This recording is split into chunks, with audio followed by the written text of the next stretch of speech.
Dan yakinlah hadiahnya minimal 10 kali lipat lebih baik daripada ujian itu.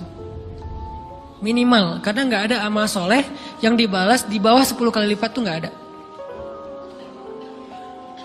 Amal soleh, amal ya bukan niat. Amal yang udah kita kerjakan minimal dibalas 10 kali lipat. Minimal, maksimalnya bighairi hisab, tanpa batas. Bighairi hisab, tanpa batas. Ada yang 700 kali lipat kayak sedekah. Tapi tetap aja ayat sedekah di akhirnya ujung-ujungnya apa? Bighairi hisab juga kan? Berarti sedekah itu minimal dibalas 700 kali lipat. Minimal. Kalau kita yakin. Selalu syaratnya kalau kita yakin. Dan saya ngebuktiin itu banget. Saya pernah ngalamin lagi jalan-jalan di sebuah kota yang ada becak kayuhnya, becak sepeda gitu ya. Jalan terus saya bilang, Pak berapa ongkosnya? 20.000. Udah naik aja 20.000. Karena kita keliling-keliling kota, ternyata saya jadi kasihan sama dia 20.000. Kasihan kan 20.000 dibayar keliling kota, walaupun pas mampir beberapa tempat mungkin dia dapat tips ya. Tapi saya nggak tega gitu, dia cerita tentang anaknya lagi sekolah, apa segala macam, makin bikin baper kan. Pas selesai, saya kasih dia 100.000. Dari 20.000 dikasih 100.000 karena kasihan. Dan saya yakin, nggak mungkin sedekah itu sia-sia. Kan Nabi bersumpah kan, demi zat yang jiwaku di dalam genggamannya, tidak berkurang harta karena sedekah. Demi Allah, kata Nabi, nggak berkurang harta karena sedekah. Berkurang harta karena belanja? Ya.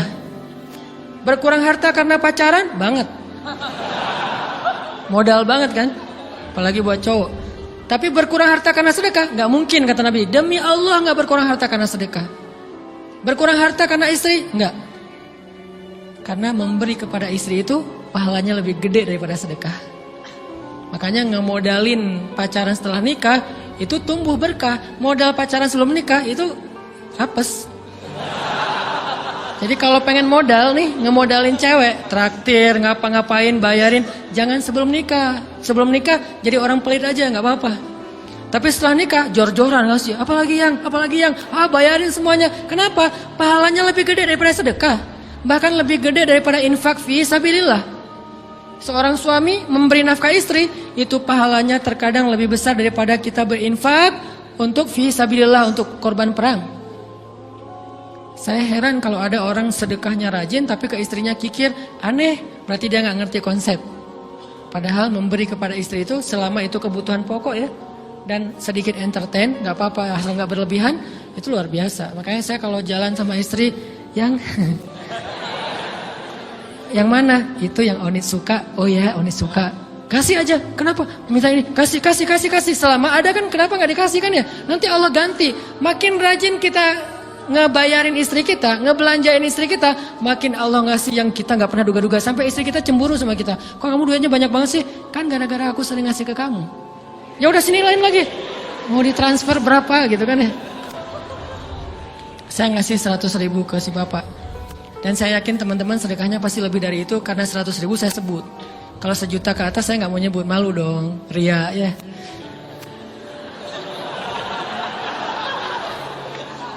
Sebenarnya nggak pernah sih. 100.000 deh, karena kan kecil, saya kasih 100.000. Ternyata begitu saya kasih 100.000, dia doa. Nah ini nih, pentingnya sedekah ke orang yang membutuhkan tapi nggak minta-minta, dia tulus. Dia langsung doa, ya Allah Pak, mudah-mudahan rezekinya lancar, berkah, bertambah, dan segala macam, bahagia keluarganya. Doa-doa ini semuanya dikabulkan dalam hitungan hari. Pertama, bertambah bahagia rumah tangganya, dapat kecupan dari istri.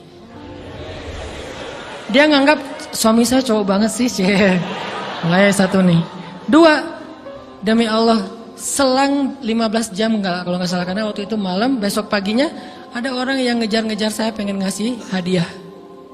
Ustadz, saya pengen ketemu Ustadz. Maaf, saya nggak bisa ketemu sekarang, lagi rush, lagi tight schedule, gitu-gitulah, sosok gaya nggak jelas gitu ya. Terus Ustadz, saya pengen banget ketemu. Dia nggak ngomong pengen ketemu apa.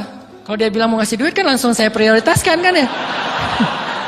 Berhubung dia nggak ngomong, ya udahlah, saya sosok jual mahal gitu. Tapi yang namanya rezeki kan gimana kita tolak, dia datang kan. Saya nolak. Pokoknya sebentar aja, 5 menit nggak akan ganggu waktu Ustadz. Ya udah besok pagi ya pas breakfast gitu, pakai gaya-gaya dikit breakfast. Pas breakfast, oh ya siap Ustaz, jam berapa? Jam 8. Udah janjian jam 8. Mungkin orangnya nih dengar live streaming, Pak jazakumullah khair jaza. Makasih banyak, mudah-mudahan Allah tambahkan rezekinya. Terus beliau besok mau flight ke luar kota jam 8. Akhirnya ngubungin lagi malamnya, Pak Ustaz maaf gak bisa ketemu besok. Karena saya jam 8 itu jadwal terbang. Oh ya udah gak apa-apa, seneng dong saya gak jadi ketemu kan. Tahu gitu kan nyesel saya tuh, seneng. Besok pagi jam 6, Pak Ustadz, alhamdulillah ternyata penerbangan saya di-delay ke jam 11. Allah delay penerbangannya demi ngasih rezeki buat saya. Kan luar biasa kan? Nah, ini hikmah kepedean saya, kegeeran kepada Allah gitu. Di-delay demi saya. Kan kadang-kadang GR ya di depan Allah ya. Robbi akraman kan gitu ayatnya. Allah memuliakan saya dengan istighfar tetap. Akhirnya saya bisa ketemu Ustaz. Saya nggak baca WA-nya, terlambat baca, baru baca jam 8. Dia udah mulai agak putus asa, kayaknya udah gak mungkin ketemu nih. Jam 8 pas saya baca, ternyata orangnya nggak di delay. Ya udah saya balas, ya udah sekarang saya tunggu ya jam 9. Maaf, cuma sebentar. Nggak apa-apa Ustaz, 5 menit. Datang dia, ngasih apa? Ngasih duit 200 juta. Demi Allah. Cuman berselang beberapa jam, saya tolak-tolak. Tahu gitu Pak, datang malam ini aja.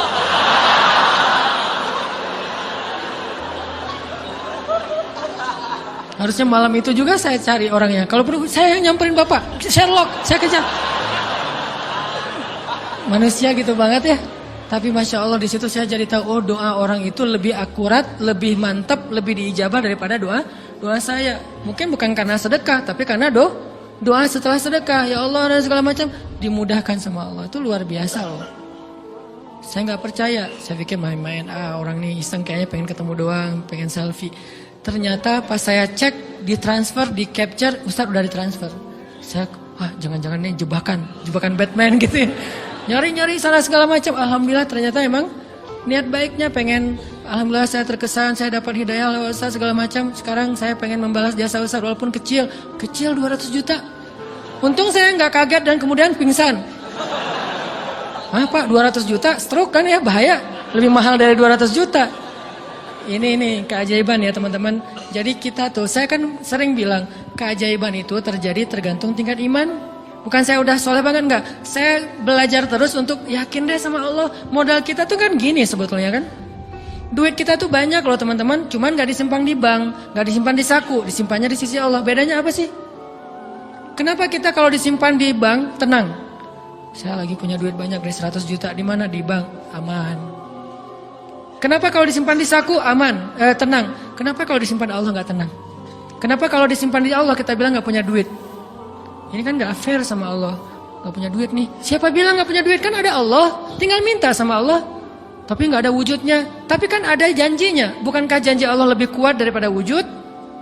Bukankah iman harusnya lebih mantap daripada sesuatu yang konkret yang kita lihat? Ada duitnya di sisi Allah. Kenapa nggak dikasih? Karena kita belum butuh. Kalau kita yakin duit kita itu ada di Allah, tapi dikasihnya pas kita butuh. Begitu butuh ya Allah, langsung dikasih sama Allah. Itu banget benar-benar terjadi dalam kehidupan kita. Pasti kayak gitu. Tingkat tergantung kita yakin apa enggak. Kalau Allah bilang, "May yuridillahu bihi khairan", Allah kalau pengen ngasih hadiah kepada seorang hamba, Allah kalau pengen ngasih kejutan kepada seorang hamba, yusib. Allah kasih dia ujian sedikit aja. وَلَنَبْلُوَنَّكُمْ بِشَيْءٍ sedikit بِشَيْءٍ مِنَ الْخَوْفِ وَالْجُوعِ وَنَقْصٍ مِنَ الْأَمْوَالِ وَالْأَنْفُسِ وَالثَّمَرَاتِ وَبَشِّرِ الصَّابِرِينَ. Kami uji sedikit aja dengan rasa lapar, dengan rasa takut, dengan sedikit kekurangan ini dan itu, sedikit. Tapi wabasyiris sabirin, sampaikan kejutan kepada orang yang bersabar. Sampaikan kejutan kepada orang yang bersabar. Jadi bisa dibilang kejutan-kejutan hidup kita itu munculnya dengan iman dan sabar. Dengan iman dan sabar. Iman artinya yakin, husnuzon sama Allah. Ana inda dhanni abdi bi. Aku tergantung prasangka hambaku kepadaku. Sabar, wasta'inu bis sabri was shalah. Minta pertolongan Allah, caranya dengan sabar, kemudian dengan sholat. Pasti Allah tolong. Ustaz, saya udah sabar. Sabar lagi. Isbiru wasabiru. Kalau udah sabar, bersabar lagi. Sampai kapan Ustaz? Sampai Allah Subhanahu wa taala benar-benar mengakui kesabaran kita. Setelah itu Allah pasti kasih. Terus apa yang harus saya lakukan Ustaz? Buktikan di hadapan Allah kita itu hamba yang penyabar. Jangan bilang ya Allah saya akan sabar. Jangan, tunjukin aja. Ya Allah kurang apa lagi dari saya? Tunjukin aja. Nanti Allah sendiri yang akan memberi kita gelar sabirin. Sehingga Allah bilang wabasyiris sabirin. Sampaikan berita gembira kepada hambaku yang sabar. Dan kalau Allah udah ngasih berita gembira, itu beruntun loh. Kita sabar kayak Allah tahan dulu nih ya kejutan. Allah tahan dulu hadiahnya buat kita tuh ditahan, tahan. Makin lama makin sulit pastinya, makin lama makin berat, makin lama makin berat. Begitu dibuka kerannya itu nggak ada selesai-selesainya sampai kita kebingungan. Loh, kok datang terus-terusan? Kayak gitu cara Allah memperlakukan hambanya. Nabi Ayub sakit pertama sakit fisik, sakit kedua sakit hati. Dua penyakit Nabi Ayub. Fisik pertama, beliau lumpuh, beliau sakit. Sakit hatinya apa? Ditinggalkan oleh orang-orang terdekatnya. Anaknya meninggal. Sedih kan? Kemudian pembantu-pembantunya pada resign. Makin kecewa. Dasar kalian. Kemudian teman-temannya pada menjauh. Grupnya nge-live dia, bukan dia live grup. Grupnya yang nge-live dia. Orang unfollow. Tiba-tiba followersnya tinggal 1 doang. Yang tadi ada ribuan, sekarang tinggal 1. Istri satu-satunya yang masih setia mendampingi beliau. Tinggal 1 followersnya. Kebayang gak tuh? Yang posting udah sepi, udah gak ada yang nge-like. Istri aja yang nge-like. Ini nih Nabi Ayub. Ditambah lagi datang keluarganya ke rumah Nabi Ayub, gak mau ketemu dalam jarak dekat. Dari luar ngomongnya, Ayub, kami gini. Kemarin kamu harta kamu tuh kan kamu ada masalah minjam duit karena istri kamu nih. Gimana nih bayarnya? Terus mereka tutup muka, nggak mau tertular. Mereka bilang jangan dekat-dekat dengan Ayub. Yang lebih parah lagi ada yang sampai nuduh gini. Ternyata ya, kamu itu selama ini bukan orang soleh. Selama ini kamu tuh pura-pura pencitraan ordai. Ini buktinya nih. Ternyata akhirnya Allah tunjukin juga borok kamu, aib-aib kamu. Ternyata kamu itu selama ini orang munafik. Jadi Nabi Ayub malah dituduh orang jahat, orang yang terkutuk, yang selama ini mencitrakan diri sebagai orang baik gara-gara sakit itu dituduh demikian. Sedih luar biasa. Bertahun-tahun, ada riwayat mengatakan 17 tahun, ada yang mengatakan lebih atau kurang. 17 tahun ditahan semua kebaikan oleh Allah kecuali satu, iman. Sehingga Nabi Ayub tetap yakin Allah Maha Baik. Pokoknya yakin Allah Maha Baik. Allah gimana pun diuji, Allah Maha Baik. Diambil anaknya, Allah Maha Baik. Diambil kesehatannya, Allah Maha Baik. Diambil hartanya, Allah Maha Baik. Jadi orang yang tadinya paling kaya di negerinya, sekarang paling miskin di negerinya. Kebayang gak tuh dibalik 180 derajat. Yang tadinya paling kaya, gak ada yang lebih kaya daripada Ayub. Sekarang yang paling miskin, gak ada yang lebih miskin daripada Ayub. Allah Maha Baik, Allah Maha Baik, Allah Maha Baik. Husnuzan kepada Allah. Dan itu gak sehari 2 hari, 17 tahun husnuzon kepada Allah. Pada puncaknya ketika istri beliau harus menjual rambut, gundul, potong rambut, dijual demi apa? Udah gak tahu lagi ngemodalin apa untuk ngasih makan Nabi Ayub. Akhirnya nyari-nyari kerja gak ada yang nerima, jual rambut, pakai jilbab, di rumah gak buka-buka jilbab. Ayub curiga, yang kenapa kamu gak buka jilbab di hadapanku? Gak apa-apa, kan lagi musim panas, gak apa-apa. Akhirnya Nabi Ayub minta tolong dibukain, ada apa? Curiga kan? Pas dibuka udah botak rambut istrinya. Nabi Ayub menangis. Kenapa? Apa yang terjadi? Istrinya bilang, suamiku gak ada lagi modal buat kita makan. Saya cari-cari kerja sana sini, gak ada yang nerima. Bahkan untuk mandiin hewan aja gak diterima. Akhirnya saya jual rambut saya, mudah-mudahan bisa untuk kita makan beberapa hari. Istrinya keluar, Nabi Ayub menangis, baru Nabi Ayub berdoa. Itu juga doanya malu-malu dan husnuzon. Malu-malu, husnuzon. Gimana kalimatnya? Rabbi massaniyaddur. Ya Allah, saya sakit. Gitu doang ngomongnya. Bukan, ya Allah udah sekian tahun saya sakit, saya gini, saya gitu. Enggak. Ya Allah, saya sakit. Wa anta arhamur rahimin. Tapi tetap ya Allah buat saya engkau yang paling baik. Coba, masih ngomong gitu. Arhamur Rahimin, nggak apa-apa. Jadi seolah-olah mau ngomong, ya Allah saya sakit, tenang, saya nggak ngeluh ya Allah, engkau tetap yang paling baik. Gitu coba Nabi Ayub ke Allahnya tuh. Langsung Allah munculkan mata air di bawah kaki Nabi Ayub. Tiba-tiba beliau jadi basah, mandi, sembuh semua penyakit, rontok dengan semua luka-lukanya.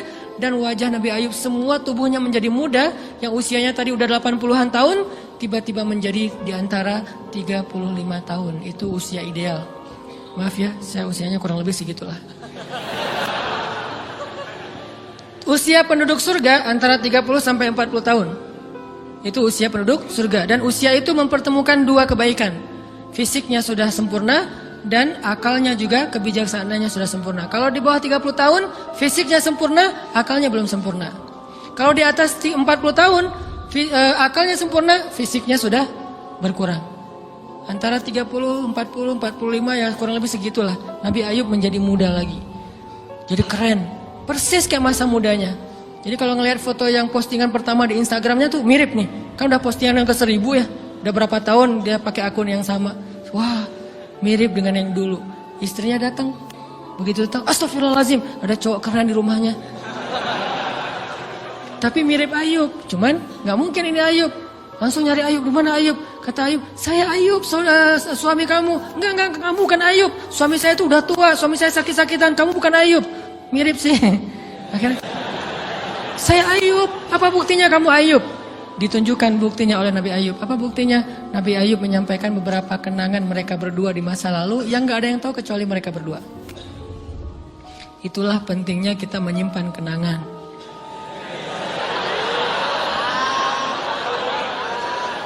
Kalau ada masalah gitu kan, nauzubillah harus operasi wajahnya. Kamu bukan suami saya. Ada buktinya apa? Ada satu hal yang cuma kita berdua yang tahu. Kalau perlu jangan satu hal, banyak hal ya. Cuman kita doang yang tahu. Orang lain nggak tahu. Pas disebut itu benar, tidak ada yang tahu masalah itu kecuali kita berdua. Akhirnya dipeluk Nabi Ayub ngajak istrinya untuk mandi di mata air yang sama. Istrinya mandi langsung muda lagi. Setelah itu Allah SWT beri mereka harta yang sangat banyak. Lihat kalau Allah udah buka, pertama fisiknya disempurnakan lagi, kemudian Allah turunkan air hujan, diturunkan hujan bukan air, hujannya dinar dan dirham. Di belakang rumah Nabi Ayub itu ada tempat penampungan gandum gitu kan. Ada 2 tempat penampungan. Turun hujan pertama dinar. Sampai penuh penampungan gandum dengan dinar, koin-koin dinar yang 1 dinar mungkin harganya sampai 3 juta. Turun banyak, kemudian turun lagi dirham, penuh, turun lagi di atas atap beliau sampai rumah Nabi Ayub dipenuhi dengan dinar dan dirham. Ini apa? Nabi Ayub kaget.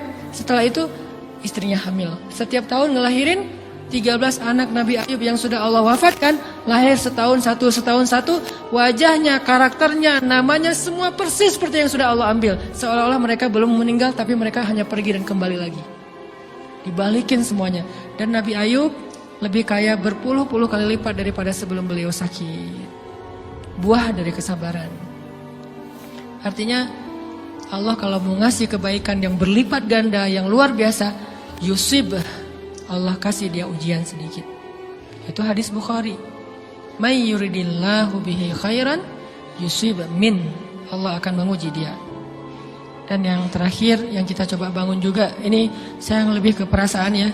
Kalau amaliyahnya mungkin ustaz-ustaz lain mengajarkan amal riyadhah buat sabar segala macam. Ini lebih ke perasaan. Satu, kita yakin emang kita layak dikasih hukuman kayak gini, emang kita banyak dosa. Jangan terlalu besar kepala, saya nggak layak dihukum, saya nggak layak diperlakukan kayak gini. Kalau manusia ke kita wajar kita ngomong kayak gitu. Saya nggak layak diperlakukan kayak gini sama dia, oke. Tapi oleh Allah layak banget karena emang kita banyak dosa. Makanya kalau kita nggak kuat lama-lama digituin, banyak istighfar. Yang kedua, husnuzon, lebih keperasaan nih. Oh, Allah pengen ngasih saya kejutan. Sabar. Sampai kapan? Sampai Allah benar-benar melihat kesabaran kita. Yang ketiga, nah ini juga lebih keperasaan. Allah itu kalau kangen kepada kita, ngasih kita ujian. Terutama kita yang kalau nggak dikasih ujian, jarang romantis sama Allah. Kalau udah dikasih ujian, Allah Akbarnya tuh bergetar gitu. Allahu Akbar. Kenapa banyak ujian? Tapi kalau lagi normal, sholat mah sebelah kaki, santai aja. Kalau perlu bersandar gitu ya.